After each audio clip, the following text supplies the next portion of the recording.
Tune in weekly and listen to the Collateral Damage podcast, where Michael Wilson and Maureen Cavanaugh host a variety of special guests to discuss topics and available services that will help you learn about the impact that substance use has on our lives, our families, and on our communities nationwide. Episodes and listening information can be found at www.cdpodcast.com. You can also search for Collateral Damage Podcast on your favorite listening platforms or watch previous and future episodes on YouTube. Don't forget to subscribe and share. Welcome, everybody, to another episode of Collateral Damage. My name is Mike Wilson, and as you can tell, I have a sore throat, so enjoy that. I'm here with my co-host, Maureen Cavanaugh. I'm going to get to talk, huh? You are. You're going to get to talk a lot today. It's going to be good because I'm going to shut up and let all this happen. And then, so we have a special guest here today, Nikki Bell from Lyft, Living in Freedom Together. And we're going to learn all about that. And so, Nikki, welcome. Thank you for having me. Thank you for joining us. I appreciate that. And I was hoping maybe we could just start off by giving you an opportunity to talk a little bit about your organization and how it came to be. And then obviously sure. Maureen and I have some questions about what's happening. So please feel free to start from the beginning and help our listeners understand what it is that you do. Awesome. So I am a person in long-term recovery, which for me means I haven't used drugs or alcohol since May 5th of 2014. And Nice. I'm also a survivor of many forms of gender-based violence, including prostitution and sex trafficking. And so when I exited the life almost 6 years ago, there was really not support for women like myself. And it's interesting because within the recovery community, it's kind of like almost known that, like, you know, a lot of women are forced to exchange sex for drugs, money, or a place to stay throughout their addiction, yet there's no services or support offered for women like myself. And so that's how Lyft actually began, was as a support group for women like myself, you know. And it started as a way to support myself. And then, you know, I think we talk about multiple paths to recovery, and I think social justice work for a lot of us can become a pathway to recovery. And for me, that is where my healing and the beginning of Lyft came to be. Okay. And so we started as a support group and very quickly realized that women that were involved in prostitution and that had substance use disorder weren't going to come to a support group no matter how much pizza we offered them, right? They were like stuck, like on the block, couldn't leave. And so we partnered with another organization called the Woo Church, and they started letting us use their space for a couple hours a week and just inviting substance-dependent prostituted women in to have a safe place to be, a cup of coffee, some clean clothes. And that is how Lyft initially started. I will say 5 years later, you know, we have grown significantly. We now continue to have the drop-in center where survivors have access to harm reduction resources, needles, Narcan, bleach kits, clothes, but most importantly, they have access to a survivor mentor and advocate that can help them start beginning to think about what the exiting process looks like for them, right? And we also have a diversion program with our district attorney's office, so it's pre-arraignment. So any woman that is arrested for a prostitution-related offense will not be arraigned on that charge. They'll be diverted into like low-barrier services with us. And we actually just opened in October the first survivor-led recovery home for prostituted women with co-occurring mental health and substance use disorders. And that program is called Jana's Place, and it's a 16-bed residential program. That's amazing. She's like one of my favorite people. So really where are you located? We're in Worcester, Massachusetts. So that's where the house and our drop-in center are located. And we do some work in Western Mass as well with the correctional facility. I forgot to mention we're also a funded program within Camden County Women's Correctional Center. So we do a lot of work with women that are incarcerated, helping them provide reentry supports and kind of normalizing the conversation around prostitution within the correctional setting. So this is comparable to a diversion program for addiction where, you know, individuals who are, you know, struggling with substance use and facing, you know, we'll call them misdemeanors and other offenses, they're offered an opportunity for diversion where they can go in, receive some care, and hopefully get them back on their feet, right? So this is comparable to that? Yeah, so it's comparable to that. The beautiful thing, though, is ours is pre-arraignment, which is what actually triggers your criminal record. So if you're arrested but never arraigned on a charge, it will never appear on your record, right? Yeah. And most diversion programs, including drug courts, are post-arraignment, so they arraign them on those charges and then later dismiss them, which then leads you to have to go through that process of clearing your criminal record and things like that. So that would, I be a little bit of the difference. And for us, we recognize exiting prostitution and recovery from substance use disorder. It's a process, not an event, right? And so like, we've made it really low barrier. Like some of the requirements are to have a substance use evaluation, not actually remain drug and alcohol free, but just have the evaluation, right? To create an exit plan, not actually enact that exit plan, but just start to think about what necessary relevant community resources you need to get out of the life, right? And what we find is that once women start coming in and talking about these things and feel like they have a support network is when they start asking us for referrals to treatment and getting the help that they need, right? Wow. That's huge. So now it sounds like you have a continuum of care that, you know, through the diversionary program and then on into Jana's house, was it? Yep, Jana's Place, yep. Jana's Place, that, you know, the goal is to get them out of the life, right? Because it is a life. It's a, you know, you can get sucked into it as not just a way to get substances and such, but, you know, it becomes a way of life for some people to survive. So drawing them out of that, I imagine there's a, you know, a recommended length of stay in this program that it's, you know, you come in and if you want it and you start and you're going to stay and actually try to change things, that what would be a stay at Jana's Place? Are we talking about months, 6 months, or? So it is insurance-based. It's the highest level of care that the Bureau of Substance Addiction Services actually provides at this point. It's co-occurring enhanced, so it's for women with mental, like significant, moderate to severe mental illness and substance use disorder. You know, we're looking at it as like, you know, the substance use for the majority of our participants is a coping mechanism to navigate trauma, just like we know, like most substance stems from trauma, right? And so for us, it's like using a trauma-informed care model. And so it's insurance-based, so the stay can be anywhere from 3 months up to a year, depending upon, you know, how significant people's challenges are. And we're also now working with another local organization to try to secure some single room occupancies that will be supplemented with case management and support from a survivor mentor post Jana's Place. So we work with women while they're on the street. We work with women while they're in jail. We work with them when they're in Jana's Place. We work with, you know, so it's like creating that like community, right? Is really what it's about.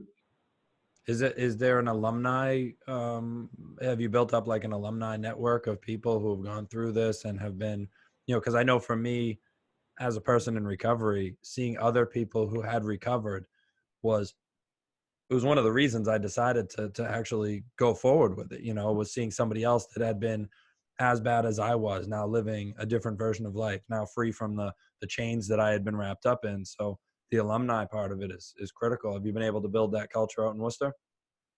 Yeah, so the incredible piece of it is over 75% of our staff are people with lived experience, both in surviving prostitution and in recovery from substance use disorder. And many of our staff actually began as participants and are now like in leadership roles, developing programming, running Jana's Place. I mean, it's really kind of incredible to see, you know, like bring women, you know, bring women through it, right? And employ them. Because the reality is, right, we talk all the time about like helping people, you know, recover from substance use disorder or help women get out of prostitution. And you know how we do that? By employing them, right? I mean, they're just out there trying to make money, right? It's a job. So, you know, you don't want them to have that job. You've got to give them another job, another way to survive, right? Yeah. And that's part of the challenge is like we look at prostitution, and that's part of the work that we do at Lyft is like shifting that cultural like view, right? Like so many people think of prostitution as a job like any other, or this is just a means to survive, or it's the world's oldest profession, right? The reality is it's the world's oldest oppression, right? And it's actually violent.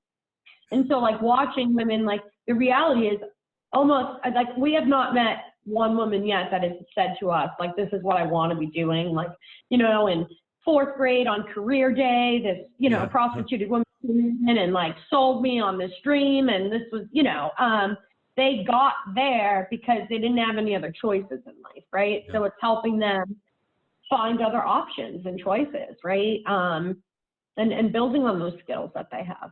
Yeah. So I've seen, I think you recently have come out against, I know there's a whole contingent of people that said that they're probably not that large of a contingent, but there's a group of people that think that this should be legalized and that, you know, that it is just a job, and they're women too, which kind of shocked me. Like I know that there's some men recently in the news that have been involved in, have been arrested for soliciting a prostitute, and nothing seems to happen to them. Right. Can I mention? I don't want to, I know that'll make some people mad that they're. Well, if you say the right one, we can throw a hashtag in there and maybe we'll get more listeners. They're beautiful. Is it Belichick or? No, it was no, the it was the owner. the It was the owner, owner. Kraft, Robert Kraft. yeah. I try to drive his name out of my head. Yeah. But every time I see him, I want to like, I just, my head wants to blow off. The fact that this is okay. We've kind of made it that it's okay. And then there's, you know, these groups that have come out saying they, you know, they want the laws changed and stuff. And I've heard you say little things, but I'd love you to speak to that. Yeah. So I think we have this idea that like, you know, people frame like full decriminalization or legalization of prostitution as a way to make it safer for people in the life. But the reality is there's this like percentage of men, right, that say that the only reason that they don't buy sex is because it's illegal, right? And so what happens when we remove that criminal penalty is this additional group of men that wouldn't buy sex because it was illegal now flood the market, right? There aren't enough willing participants to meet that increased demand, right? So who fills that vacuum is trafficking victims, young women, kids, girls that are vulnerable due to substance use disorder. We see substance-dependent women preyed upon all the time, right? And so it doesn't actually make it safer. We've seen other countries do this. It actually makes it much worse. Violence against women grows up, murders of prostituted women increase, you know, all of this, right? And it's like, here we are, right? Like, I'm in full support of decriminalizing for the exploited person. So I believe that prostituted women should not be charged for their own exploitation, right? The reality is many of them have somebody that's forcing them into prostitution. Many of them entered prostitution. Average age of entry into prostitution is 14 to 16 years old. Wow. So people are being sold for sex before they're even old enough to have consent to having sex, right? Yet we criminalize them, right? I think they need to be offered a way out, right? But I do think the people that have the choice in this equation, right, are the men that are paying to access vulnerable women's bodies, right? Like, sex is not a need or a human right, right? They can take their money, put it back in their pocket, and go home and take care of themselves, right? They don't have to harm vulnerable women in the process, right? And so when we talk about full decriminalization, what people don't realize is we're talking about legalizing pimping, brothel keeping. Pimps become managers, right? Brothels, you know, and so it's like, and so where do we draw that line, right? And it's like, we have this very small percentage of people saying like, this is what I want to be doing and I'm choosing to do, right? But it's a really privileged choice to choose prostitution. And most of us enter prostitution because we don't have a choice. Right. And so when we create legislation to protect our most like vulnerable and marginalized, right? Which are people in prostitution that don't have a choice. Not for the few that are like, oh, this is what I love to do. And it's like, you know, they're doing cam work where they don't actually have to like, you know, touch men or like be involved with them, right? Like they're not experiencing the daily harm of having your body violated over and over and over again, right? and which is where the substances get tied into it, right? I mean, I have another survivor I work with, Anna Barris, that says that substances were the only way she stayed alive during prostitution, because if she had to be present for the daily violations that like occurred, she would have jumped out a window, right? She would have killed herself, because it's too much for your like mind to handle, you know? Right. You know, I'm curious. I know when we talk about legalization on things, you know, like let's just say with substances. I mean, if we take the human element out of it and we say that we want to legalize substances, which is a movement that I've heard about. You know, a lot of DEA officials, ex-FBI, stuff like that. People who've been fighting the drug war for however many decades. They're exhausted and fed up, and their new suggestion is legalization and regulation, right? That, you know, we've been trying a prohibitionary approach towards something for so long without results that, you know, we've created the mob, we've created drug dealers, we've created a subculture, a dangerous element to substance use, which is that any 14 or 15-year-old kid can become a young entrepreneur by getting a bag of a large amount of what everybody wants and then selling it so they can do it for free. Now you're a drug dealer. You know, that there's this capitalist approach towards substances because there's no regulation or legalization and nobody's paying attention to it. And that if it was legalized and if it was regulated, that, you know, you can't really compete with 7-Eleven. You know, you can't compete with the liquor store. You don't see kids selling bootleg liquor at school. You know what I mean? You don't see them selling cigarettes. You see them, you know, selling drugs. That's what you can become an entrepreneur on. And, you know, the question that you just posed, and I saw a post about this the other day too, of, you know, a large movement to, was it legalize or decriminalize? Do you know? So there's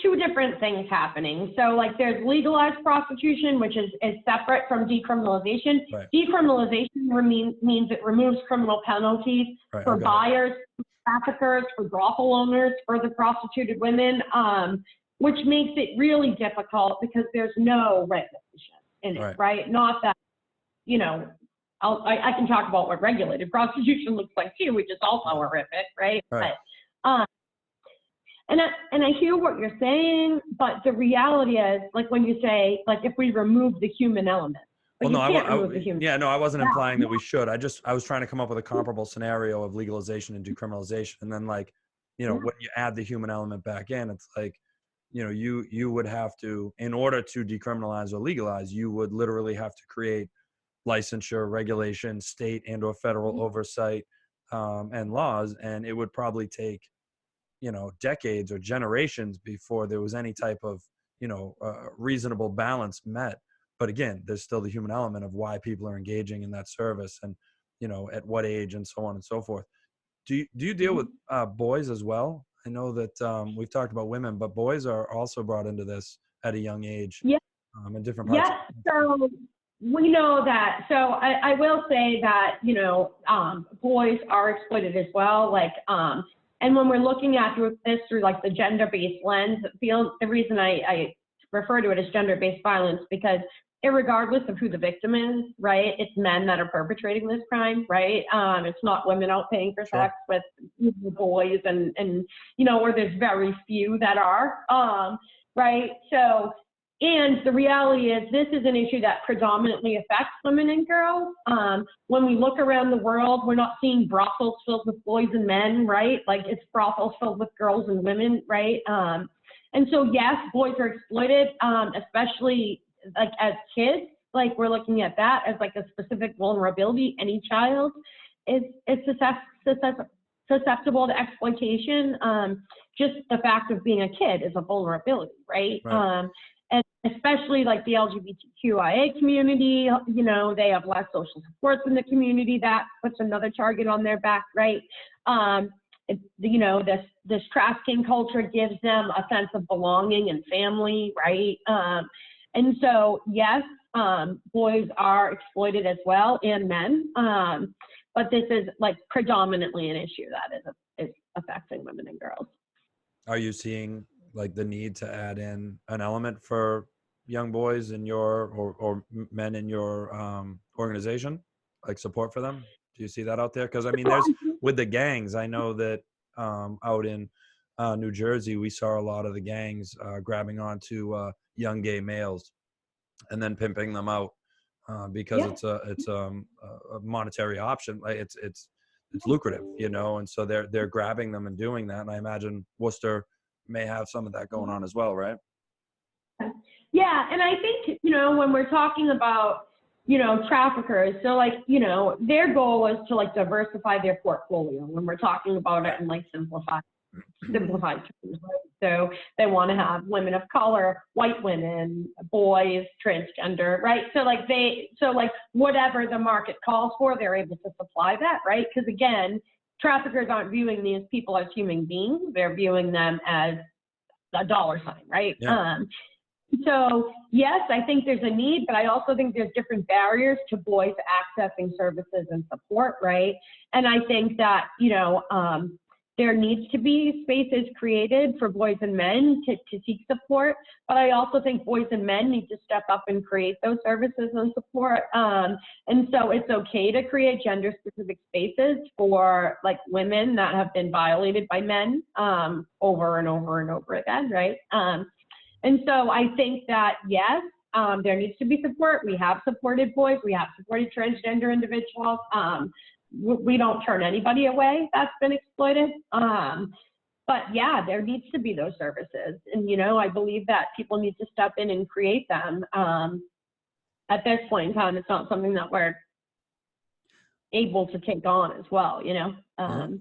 Do you see, I know that there was very little available for you, but do you see that there are more services? I know that there's a group down in the Cape, I think, but even across the country, do you see that this is starting to be something? Because I feel like people are talking about it more. I know I talk about it all the time because it affected my daughter, and it has affected a lot of the young women that I've worked with, and I see them talking about it too, and they talk about it because they realize they were a victim of a crime, and they're not, you know, I see some of the like the shame that we've imposed on this as a culture. I see some of it lifting and people starting to understand, and and I'm, you know, and it's because of people like you and that make it, you know, so that people can talk about this, young women can talk about it, and probably just because it's so common. You know, this is what, I mean, of the girls I work with, I can't think of anybody that wasn't involved in prostitution along the way.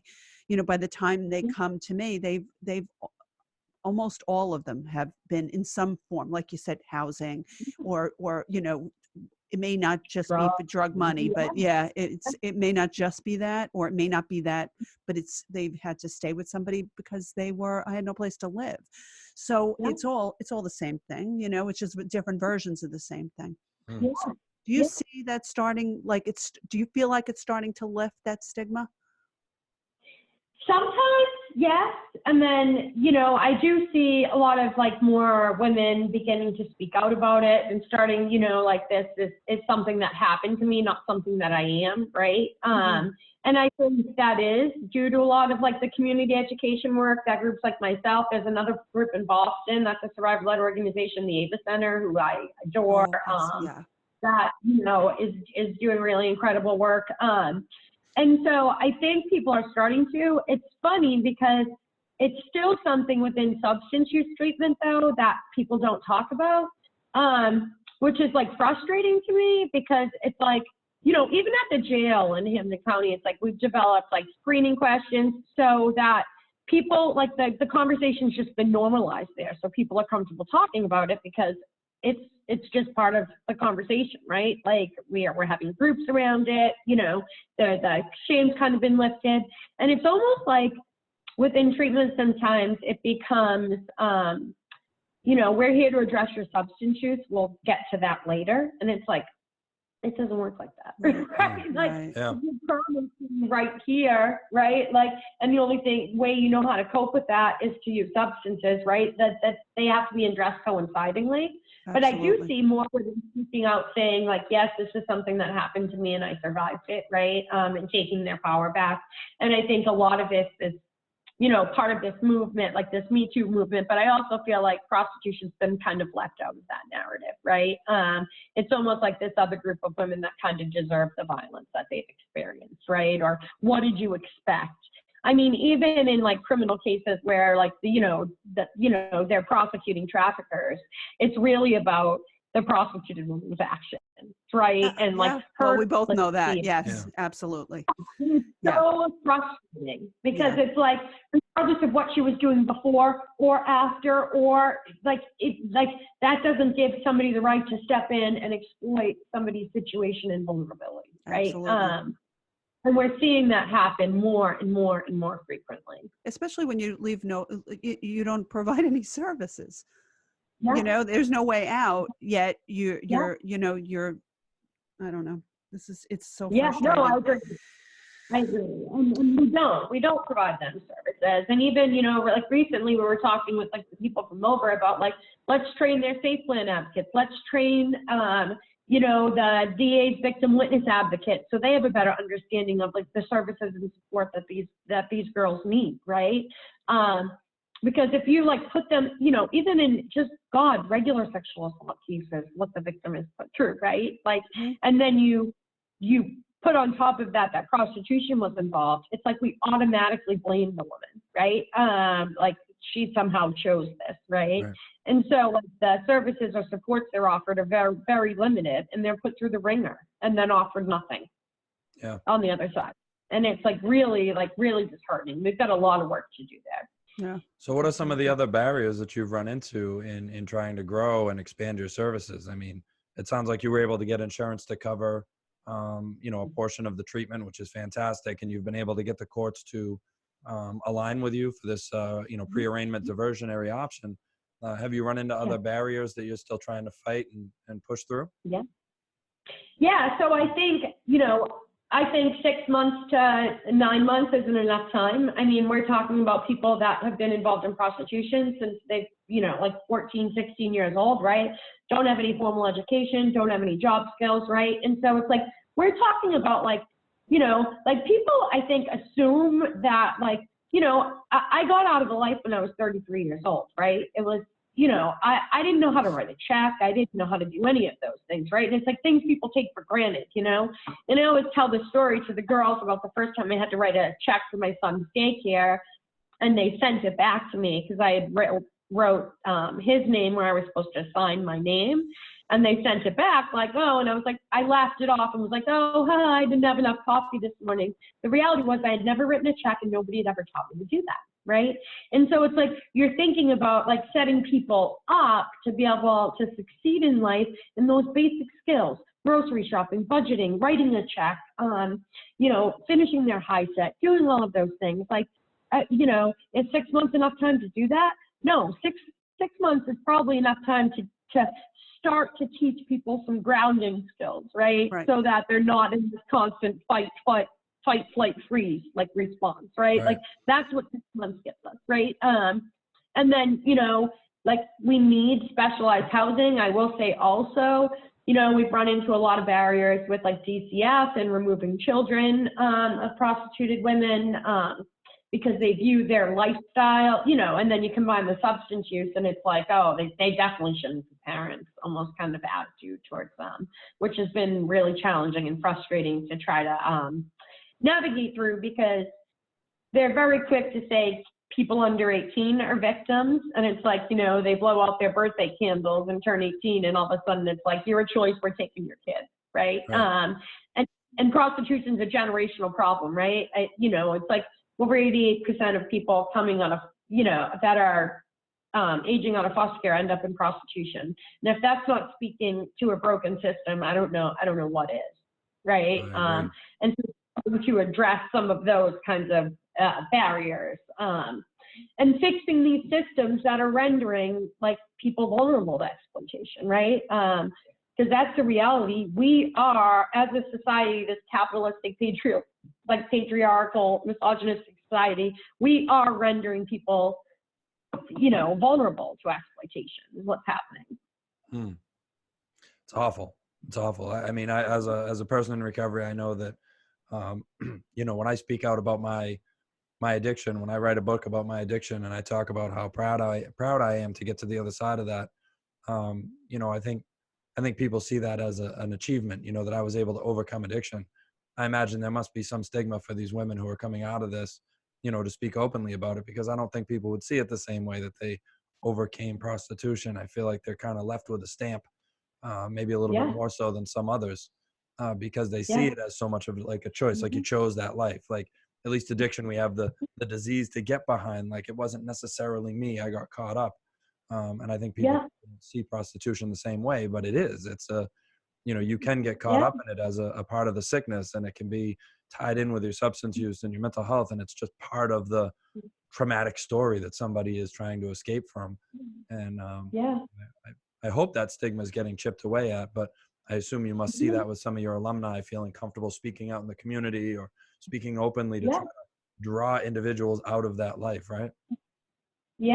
Yeah, and it's great to like be able to watch like our girls like come through that and like kind of like own it as like and for a long time I'll say like I blamed myself for ending up in prostitution, and now it's like I can look back and like look at my life and see that like a lot of things that happened in my childhood and with my mom being sick and my dad being gone kind of set me up to be out on that street corner using substances, right? So it's like once you can kind of like own that yourself, it's like, you don't feel so much shame about it, right? And then, Or I trapped think by it, I the would other imagine too. Or trapped by it, I would imagine too, that you can't that you can't leave. This is who you are. It's not who you are. It's the thing that occurred and brought you to where you are.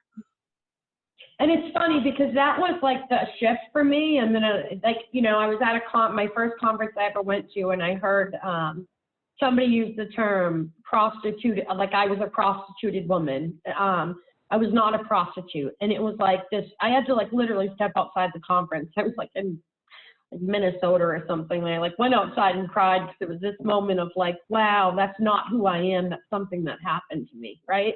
And that was that moment for me that was like really, okay. Like, and being able to shift away from like, wearing that everywhere I went, and I will say, that though I speak freely about it and openly about it, like, I do still speak with the women, and the reality is it stays with you forever. It affects the way I parent. It affects my relationship with my husband. It affects, you know what I mean? Because it's insidious, right? And it's like when you're told for so long that this is all, like, I was told forever that the only worth I had in this world was my body, right?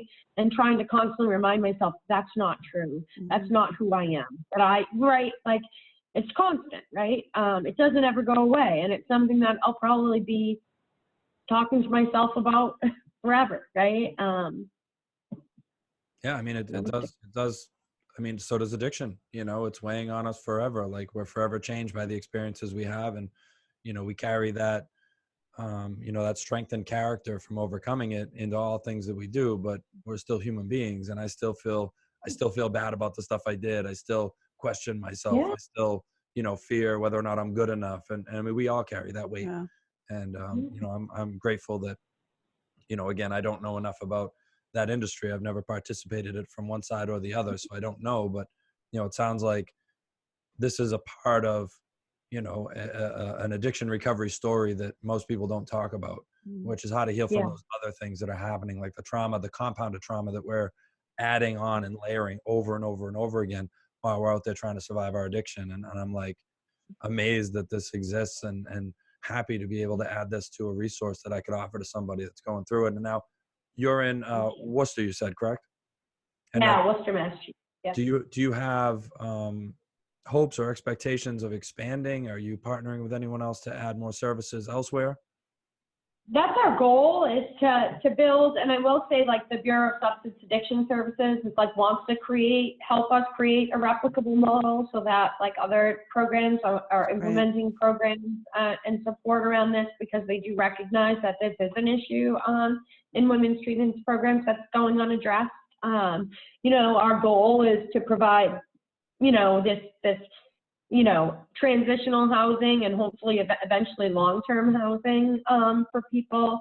And again, it's like, as somebody, and this goes along with substance use too, it's like you feel so ostracized and marginalized from your own community, that it's almost, feeling finally accepted and welcome back into a community, right? And building that out, right? And then bridging that into our actual community, right? Yeah. And so, you know, it's our goal is that, you know, these services are available, exit services are available to everyone, because the reality is exploitation is happening everywhere in our state, in our country, in our world. I mean, you know, you know, this is not a Worcester problem.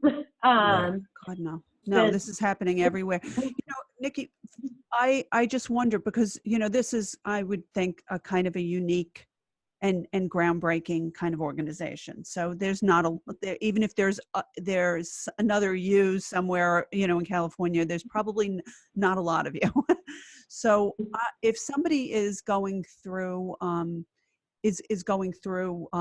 either their family, you know, is like, maybe they're in recovery and the family's starting to realize that their child has been prostituted, or that it's a woman or anybody coming out of this life. I know that for people that I know, there's been trauma therapy has been really, really important, and not right away either. Like, not the minute you recover, but after you start to feel safe and you, which I don't know how that happens without you, but we can assume that maybe somewhere out there that happens. When they start to address this problem, is there anything that you've seen that's really helpful? Because in my mind, I always, like, when I talk about this, I talk about it, and to parents who don't understand, I would kind of equate this with being raped repeatedly. I mean, that's kind of, because most people, I would never do that. Well, what if you were raped repeatedly every day? Right. That's the kind of trauma that these women are experiencing. And I know that EMDR, we've talked about that has been very helpful. And so maybe if somebody can't find you, they can look for some sort of therapy. If you could just talk about that and how it's helpful. I will say I was referred to EMDR therapy from other survivors of prostitution. They were like, look at, I you know, engaged in this type of trauma therapy, and it was very helpful for me. And I tried it, and I will tell you, it was a life changer for me. And so we just hired a new clinical director, and that's one of the things, she's getting certified in EMDR this summer, because it's like such an important component of this. Like, you know, like we talk, and you're right, it is like being raped repeatedly over and over and over again. It's funny because, like, we're doing all of this like education work with like young people about consent, right? And consent has to be freely given, and it doesn't occur in a vacuum, right? But it's like only in prostitution do those rules change, right? So it's like consent can be purchased now, right? And it's like, no, it really can't be. And rape is unwanted sex, right? And so, you know, just because you hand somebody $40 afterwards doesn't negate the fact, right? No. I mean, it's like, it is that repeated complex over and over and over and over again every day, right? And so EMDR therapy, you know, I have found super helpful. I know many survivors that I work with across the country have found very helpful. And so I think getting at the root of, like, you know, substances for many of us are a coping mechanism, right? Like, and EMDR therapy was able to give me other tools in my toolbox to use when I was feeling triggered or overwhelmed, right? That I didn't have prior to doing it, right? And so, you know, that is something that I would strongly encourage people that have survived prostitution to give a try. You know, also, I think connecting them with other survivors with lived experience. You know, I'll give you guys our contact information for the drop-in and our website, and it's really easy to get in contact with us. And, you know, if you're not in our area, we'll find you somebody that is, you know, in your area to talk to. But, you know, I think most of this stems from trauma, right? Like, we're talking about people that, you know, over 80% of people in prostitution were sexually abused as children, right? And then it's like, we're exploited as teens before they were, like, you know, experienced trafficking before they were even 18 years old. And then, you know, are using drugs and alcohol. And now we're in prostitution. So this is like complex, compounded trauma, right? Like, let's, you know. And so the real solution is to address the trauma. That's exactly what we need to talk about. And I'm not suggesting the recovery component isn't an important piece of it because it needs to be compounded, right? Because you can't do trauma work if you're smoking crack, right? Or using heroin. Like, it's just, you can't do them both at the same time, right? Yeah.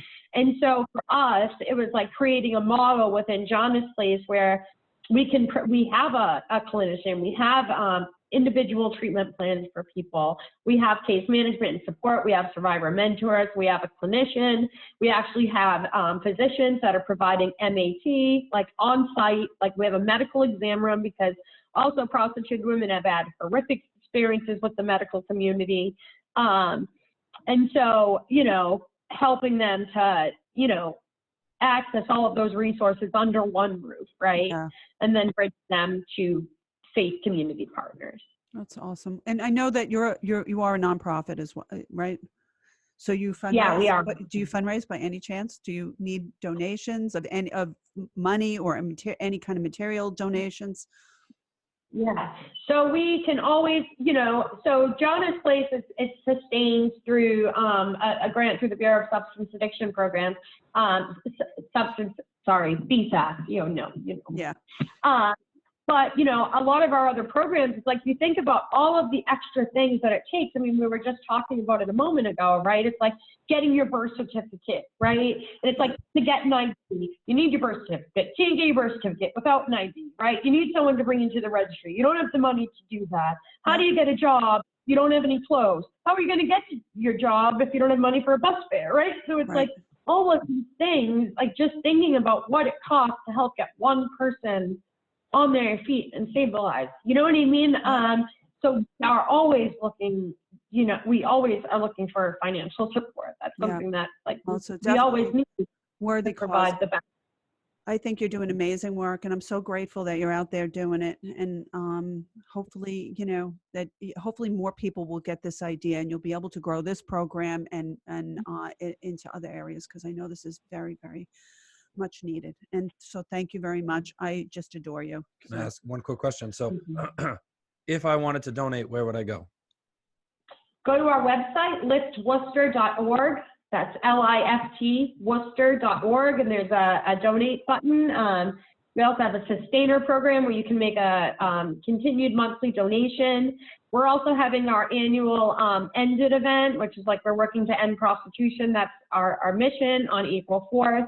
There's information about that on our website. Tickets just went up for sale. We sold out very quickly last year, which was very exciting. And honoring people that have been like significant allies in this work to end prostitution. So thank you for having me. You know, I appreciate you guys giving me the opportunity to talk about the work we're doing and the needs of survivors in our community. So thank you.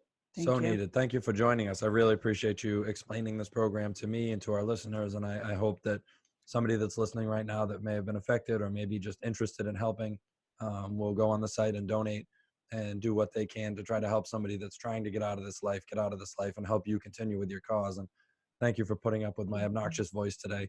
I appreciate that. And excellent. Well, thank you so much. It was very nice to have you on, and I'll make sure that all this information is in the show notes. Awesome. Thank you so much. Thanks. And hopefully I'd love to get out there and see you soon too. Yeah, I would love that, you know, and also, can I just add something? Of course. You know, in addition to like financial support, also like, you know, I think one of the things that is really underrated is like, you know, we always want to learn from survivors and learn from people in recovery. And there are skills that community members can offer us too, right? So it's like, you know, if there's a skill that like people like, you know, would like to share with like the women of Jana's Place that they think would be beneficial to them. Like we have an artist that's coming in and doing art workshops, or someone to come in and teach PowerPoint and Microsoft Outlook and things like that. Like those are things that we need to be able to get on our feet and learn these things, to be employable again, to, you know, so also like thinking about, it's not just financial contributions, right? It's like contributions of people's time as well. And so thinking about that as well. Well, thank you for sharing that. And again, if any of our listeners are have the ability to do that, I would love it. I imagine they can contact you through that same website. Yeah. What's that website again? Absolutely. liftworcester.org. Thank you. I just want to make sure we hit them with it a couple times. You know what I mean? All right. Thank you so much. I appreciate you joining us. Thank you, Maureen. All All right. right, I'll see you soon. All right, bye-bye.